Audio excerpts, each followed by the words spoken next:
Ry kristianina ava malala 10 andro lasa izay no niara-nankalaza ny Paka isika. Paka araky ny naverimberisika matetika, Paka fandalovana miala amin'ny rasy miaraka amin'ny Kristy, miara-maty amin'ny Kristy amin'ny rasy dia ny fahotana, ary indrindra amin'izao sedra mafy etresika izao, amin'izao demony sy tamaso de ty korontana virus ty, zay antenaisika fa araky ny averimberisika ihany koa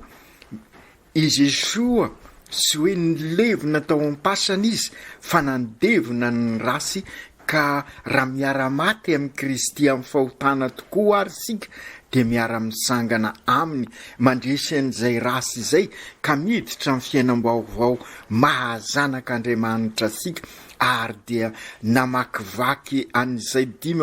andro izay sika, ka tonga amin'izao fankalazana ny Pentecote izao 10 andro nandiniansika ireo toetra lehibe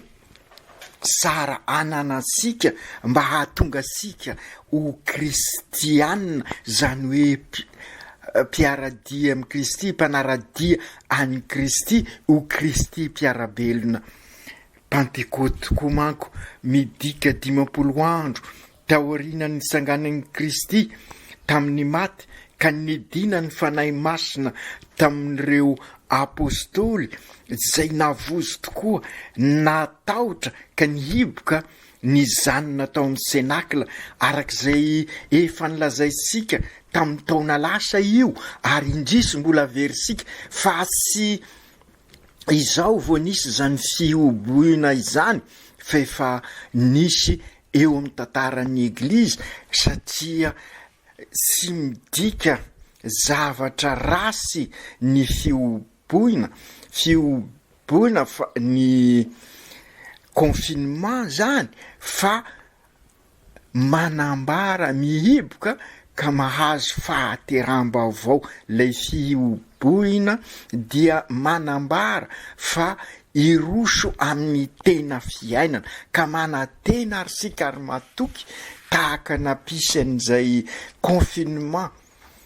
Ireo apôstôly nihiboka tao amin'ny senakla, ka raha nidina ny fanahy masina ireo zay navozo ka nizoro ho vavolombelona, nisangana, ary zay no azo lazaina manambara ny mahaolona ny fisanganana. Tsy resaka hoe mizoro fosiny amin'izao ny dikan'izay, fa manambara ny asina mahaolona, ny olona no misangana, ary zay Jesoa misangana amin'ny maty, ary zay ny miseho tamin'ny apôstôly, ka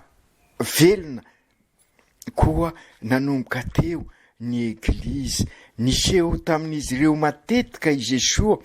nandritra n'izay 10 andro napiboka an'ireo apôstôly, ka nankahery ireo apôstôly ary nanambara isaky ny miseho ombanareo any amin'ny fiadanana. No arian'Andriamanitra ho amin'ny fiadanana isika, ny vocation sika hoe mason-dahapôly dia ho amin'ny fiadanana, ka tamin'ny isaky ny niseho Jesoa ka nanambara an'izay fiadanana izay, dia nampanantena ny fiavian'ny fanahy masina, ka io fanahy masina io no ampiombona an'ireo apôstôly amin'ny Kristy, ka tonga azy ireo araky ny lazaisika teo ho kristianina marina tokoa, ho apôstôly hitory ny vaovao mahafaly ny Kristy, ho EOV missionnaire tabernakla velona, izara an'izay fiadanana izay eo anivon'ireo mpiarabelona. I Jesoa sy eo anivon'izy ireo isony ary, fa ny fanahy masina zay mampiombona azy ireo amin'ny Jesoa no mahatonga azy ireo ho Kristy velona eo anivon'izao tontolo zao, Kristy mpiarabelona ho isika teo, ka mahatonga azy ireo ho génération mpanorona, génération de bâtisseurs, constructeurs ho isika, fa sy sanatria zany mpanapotika,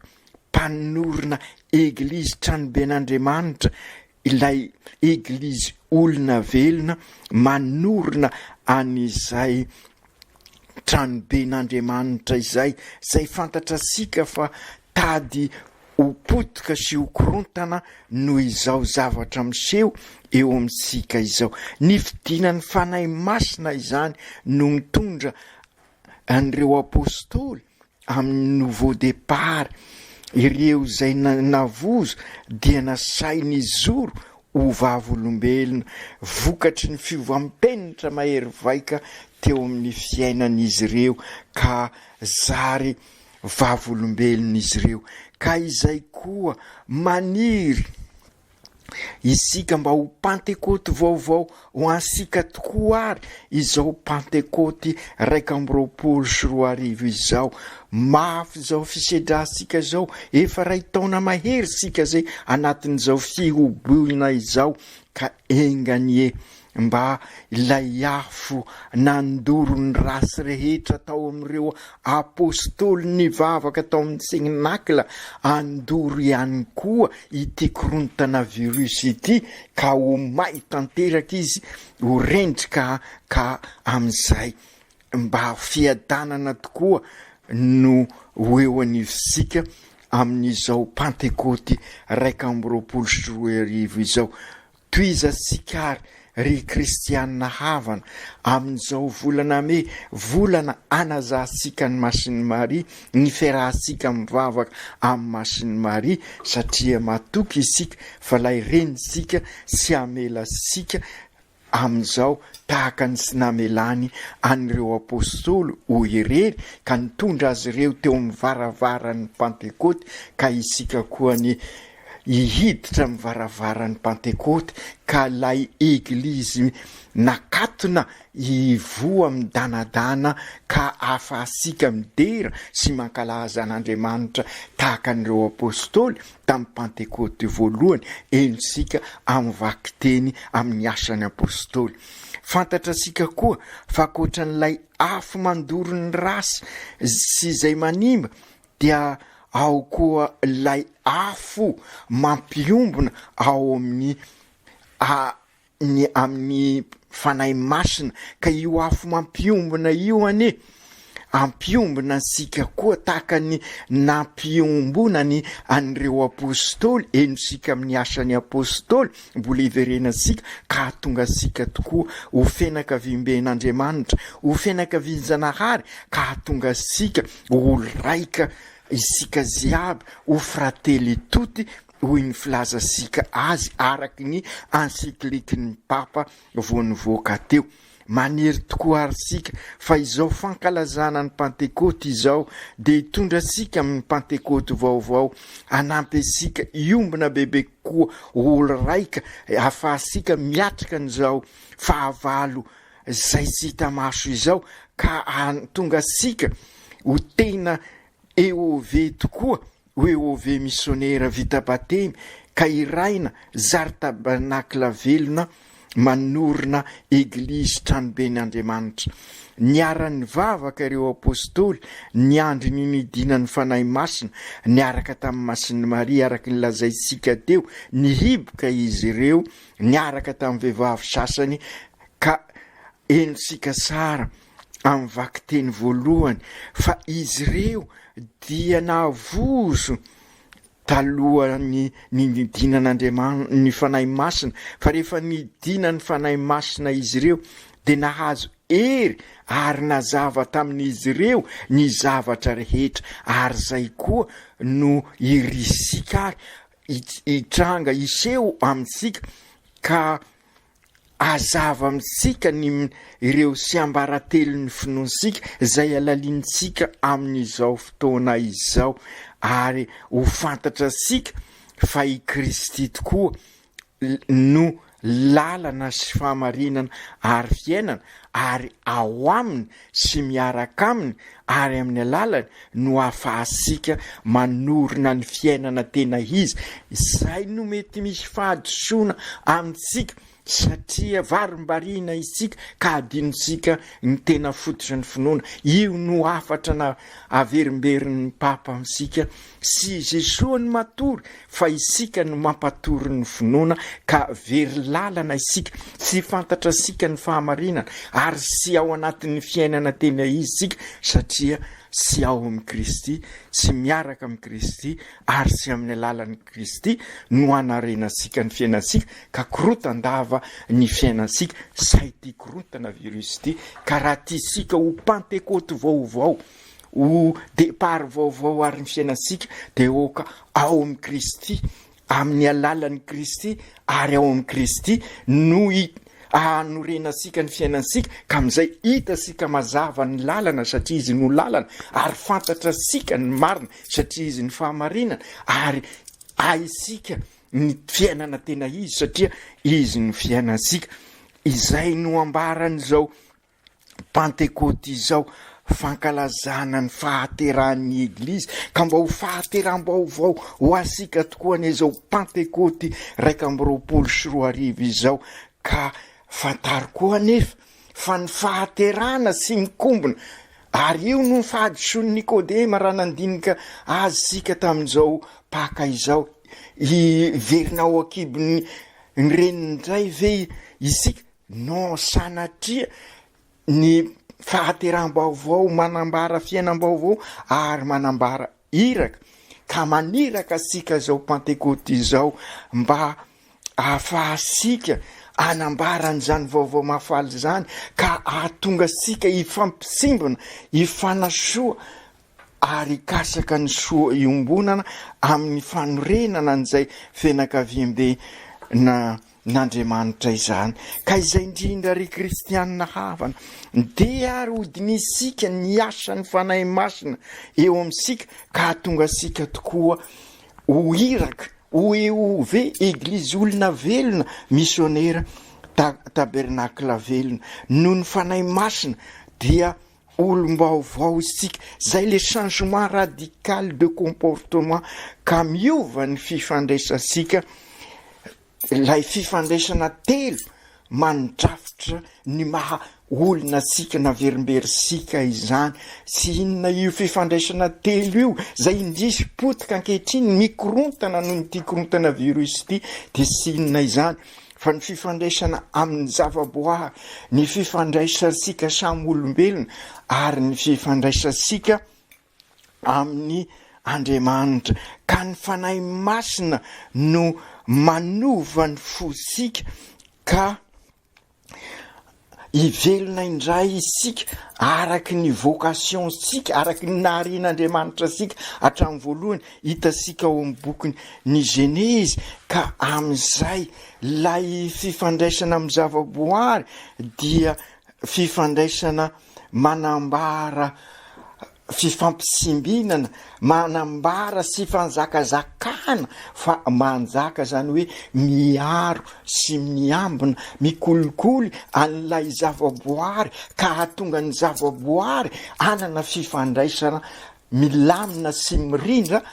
ao amin'izay tranobe ombonana izay ary rehefa milamina sy mirindra ny fifandraisana ao amin'ny tranobe ombonana dia afaka mifampisimbona sy mifanasoa isika ka manorina an'izay fianakaviam-ben'Andriamanitra lay fianakavian-Janahary frately toty ka ahatonga sika tokoa olo raika isika ziaby ary ho tanteraka ny zay voalazan'ny masin-dahapolo hoe ny voary manontolo dia sy miandro fatratra lay andro any ao an'Andriamanitra ny voninainy natokany ao ny zanany rehetra ao amin'ny Romanina tokony 9 izany no mahatonga sika fa no ny asan'ny fanahy masina lay Pentecote vaovao dia zary fahariana vaovao isika feny fanahy masina ireo apôstôly araky ny voalazany asan'ny apôstôly vaky teny voalohany dia nizoro vavolombelona izy ireo zay navozo teo aloha de no ny asan'ny fanahy masina nanana fahasahina zay koa ny toetra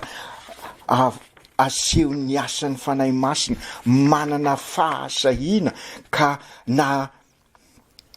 izay rehetra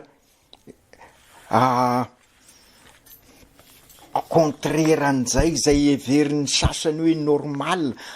amin'ny masony zao tontolo zao, anisan'izany ny lainga ny fitapitaka, dia nasahany zoro ireo apôstôly ka sy natahotra izy ka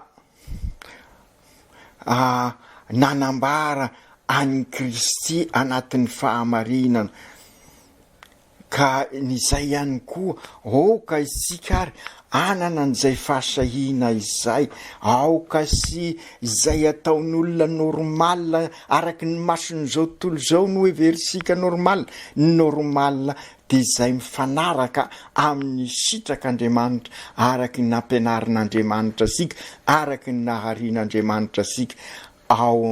hatramin'ny voalohany. Aoka zavary so mifangaro amintsika indraindray ny momba nyty feverina ny fanahy masina ity, zay koa ny sara asongadina amin'izao isika mankalaza ny Pentekoty izao sy ny fanahy mahaolona. Marina efa dingana lehibe io, satria io fanahy mahaolona io araky ny fampianaran'ny razana dia mitondra amin'ny tena fahendrena, ka ilay fahendrena dia ny fahaizantsika miaina sy mifanaja eo am-piarabelona. Sy ampy anefa io fanahy mahaolona io, satria mbola ao ambadikan'io no zay hevitry ny zao tontolo zao zay, ka mahatonga sika miresaka hoe normal io. Ka izay ihany koa aza no sy maintsy iheverasika an'ity teny mahazatra sika ity, ka mampibaribary fa sy ampy io resaka fanahy mahaolona io, sy tany ny fady fa ny vavan'olona. Ka noho izany raha tsy hita zany, raha afaka miatsara vela sy raha afaka mahavandy, dia afaka manao zay tokony atao. Sy izay ny conscience entin'ny fanahy masina, fa ny fanahy masina dia mampibaribary ary masay mizoro eo manodidina ary afaka manambara ny marina mandrakariva, ary zay marina zay no mahaolona afaka sika, ary zay no mahatonga sika olona feno araky ny fampianaran'ny Eglizy. Ny fampianarana manaraka amin'ny asan'ny fanahy masina dia izay zavatra niseho tamin'io Pentekoty io. Fantatra sika fa ireo apôstôly dia sy hoe nandalina momba ny fahaizana miteny na mahay teny maro samihafa, kanefa tamin'io fotoana io araky ny voalaza ny asan'ny apôstôly dia afaka niombona izy ireo. Inona ary ny dikan'izay? Ny fanahy masina no nanoro ao am-pony tsirairay ny sitrak'Andriamanitra, ka nazava tamin'ny olona tao na maro samihafa aza ny fiteny tamin'izay fotoana izay, na dia maro aza ny karazan'ny olona, dia nasapa fa ola raika izy ireo. Zay no mahatonga azy ireo nasapa fa ao amin'izy ireo tokoa ny lay fanahy masina. Ny asan'ny fanahy masina zany dia mahatonga sika alala asapa fa ny sitrak'Andriamanitra, ary zay no ambaran'io vaky teny io. Ny fanahy masina izany dia mampiteny amin'ny teny samihafa ka mahatonga fiombonana, ka nanjary ola raika izy ireo ho fratelli tutti araky ny hikan'ny papa ao amin'ny encyclique. Ary io moa ny nofinofy tamin'ny taranak'olombelona hatramin'ny tilikambony Babel mba hifankahazo resaka, ka izay no tanteraka ao amin'ny fanahy masina. Zany hoe sy ny fahasamihafana zany no nisongadina, fa io fahasamihafana io no nafoy ka nanjary nampiombona, satria fen'ny fanahy masina izy. Ny fanahy masina ihany koa araky ny efa naverimberisika dia mankahery isika irosy lalindalina amin'izay fiainana maha-kristianina izay sy mandeha ho azy ho isika io fiainana io ny finoana ho isika sy tany malemy anorenam-pangady fa tany lonaka iasan'ny fanahy masina ka na de eo azy zany sedra zany hoe tahaka ny tany zay sy mainsy iasana ary zay monambaran' Jesoa ny sampana rehetra de sy mainsy orasanana mba adio bebe kokoa ka ny fanahy masina no manadio ny fiainasika amin'ny ataosika rehetrarehetra ka mirotsaka amin'ny fandraisana tanana ny eglizy isika ary dia izay nefa manampy asika sahady ary anatanteraka ny afatra ao amin'ny anexa 3 zay ka ovaky isika ararotsika amin'izao zay isika ao anatin'ny fiobiana zao ka andalina sika an'izay maha olo raika sika izay maha fianakavian'Andriamanitra sika izay sy ho tanteraka izay raha tsy miasa ny fanahy masina ao amintsika ao ka ny fanahy masina gnanampy asika anana ny fahafoizana anana n'izay fitiavana nompo ary izoro amin'ny marina izay ka amin'izay ifampisimbona ifanasoa isika ary dia izay no ambaran'ny fanahy masina amintsika amin'ny Pentekoty sy azo sika dinoina koa azafady sy azo sika dinoina koa fa mbola ao anatin'ny tao zobily ny masinday Josefa isika ary ao anatin'ny taona ny fianakaviana ka izay indrindra aoka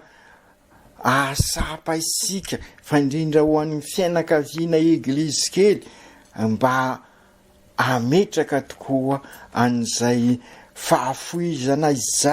izay fahaizana mifanompo izay ary dia modely ho atsika ny fianakaviana masina tao Nazareta ary izay no mahatonga ny papa manolotra asika any masinday Josefa mila baba mahafoy ary manompo izao andro sika zao ary sy oka amin'izao andro ankalazasika ny Pentekoty zao aoka sy anatin'ny fitapitaka na lainga na kobaka ambava toy ny mazatra asika no afahasika manorina an'izao tranobe ombonana izao sy resadresaka politika esieroa no afahasika manorina anaovasika depart vaovao eto amin'ity nosika zay misedra zavatra mafy ity fa sy mainsy ao anatiny izay fahamarinana ao anatin'izay fahafoizana ao anatin'ny fanimpona io no mahatonga sika mamerimberina eto sy hoe sanatria tsy manan-kareny Madagasikara sy hoe tsy manana olomanga ny Madagasikara sy hoe tsy manana olona mpanao politika eto Madagasikara fa inona ary mahatonga azy mikrosifana ohatran'izao ny fiainan'ny malagasy dia isika no matetika mamerina hoe matoa mahantra isika de satria mahantra olo marina engany aneky ny fanahy masina itaridalana sikisika amin'izay afantatra ny marina araky ny afatry Jesoa ao amin'ny evanjely rehefa tonga ny fanahy fahamarinana ho Jesoa de izy no taridalanareo amin'ny marina rehetra ka aokary izao Pentekoty izao anampy asika irosaka amin'ny lalindalina koa ka tonga asika ho tena frately tuti olo raika tokoa ry kristianina ava sara ho sakosako isika tokoa ary ny vokatry ny asan'ny fanahy masina ao amintsika ao ka amin'izay avao ny fo isika ka sy mba resaka ety ivelany fosiny araky ny voalazan'ny masinday Paoly fa ka ho fantatra sika hoy masinday Paoly ny vokadrasy ambaran'ny fanahy masina mivokadrasy ambarany fanahy masina fanahy rasy azafady matetika tokoa mako asika no manontany hoe inona ny asan'ny fanahy masina dia io ambarany masin-dahapoly ao io ny vokatry ny rasy de sinona fa ny fizangazagana ny fahalotona ny fizezezona zay mifanohitra amin'ny asan'ny fanahy masina ny fanompoasampy ny fifandirana ny fialona ny fahatezerana ny ady isan-karazany ny fisotokotokoana ny famonoan'olona ny fimamonoana dia asan'izao tontolo izao ny fanahin'izao tontolo izao no mitarika asika amin'ireny ary fantatra asika ny vokatrany dia izao korontana virus izao fa hoy masin-dahapoly ireo izay manaraka ny hevitry n'izao tontolo izao dia sy andova ny fanjakan'ny lanitra raha tiasika tokoa ary ny andova ny fanjakan'ny lanitra sy ho mpanorina marina asika ary anorina an'izay frately toty anorina an'izay eglizy velona izay dia ka andrehitra ao am-posika ny afatry ny masin-dahapoly hoe ny vokatry ny fanahy masina dia isika mifankatia feno hafaliana raha feno hafaliana maharitra isika dia fiadanam-po ao amintsika zany na dia eo azany zavatra sarotra na dia eo azany sedra maro isan-karazany na dia eo azany fahoriana dia andresy azy ireo isika ka hokary raha fitinina izay rehetra izay ny vokatry ny fanahy masina dia fahafoizana fanompoana fahamarinana ary dia izay natao hoe fitiavana mitondra asika ifampisimana ifanasoa hikasaka ny soiombonana ka zary olo raika isika izany hoe ho frately toty ka hitoetra eo amintsika ny fiadanana marina ry Jesoa zokinay eo misaotra anao izahay fa nomenao ny fanahy masina nomenao ny fanahinao zay manentana ny fiainanay andavanandro ka sy izahay isony no velona fa inao no velona ato aminay ka zary vavolombelona izahay zary eove missionnaire tabernakla velona manorina etea avozy amin'ny fanahinao isan'andro izahay amin'izay dia hivondrona iray ho fianakavian-janahary ho fianakaviana araiky aminao ho taranaka mpanorina ny eglizy velona mpanorina firenena araky ny sitrakao ka sy avozy izahay sy ataotra izahay fa hiroso amin'ny lalindalina trany ampirehitra ao aminay ilay fitiavana amin'irehidretra tao amin'ny apôstôly rehefa nidina ny fanahy masina izy ireo koa izany aneny ho atonga anay koa ho tena vavolombelona tahaka an'ireo olo sambatra Lucien Botovasoa Victoire Somanarivo mila vavolombelona izao andro iainanay izao ka oka irehidretra mamponay tokoa ny fitiavanao ka hatonga anay ho mpanorina eglizy olona velona Masiny Maria reninay eo reny mpiaro an'i Madagasikara ianao fantatrao ny manjoanay ary matoky izahay fa misimbina anay hatrany ianao ka toy ny nataonao tany Kanany Galilea dia ho tafaverina sy hoe ilay tofonay koa lay hafaliana ho mba hampiadana Masindray Josefa ray mpiaron'ny eglizy eran-tany eo mivavaha mba ho maro ny baba mafoy sy baba manompo na eo anivon'ny fianakavian'ny eglizy kely na eo anivon'ny firenen'ny fiarahamonina fa indrindra eto anivon'ny firenenay izay mandalo fotoana sarotra tokoa ankehitriny aoka tanteraka izany amin'ny anaran'ny Ray sy ny Zanaka sy ny Fanahy Masina. Amen.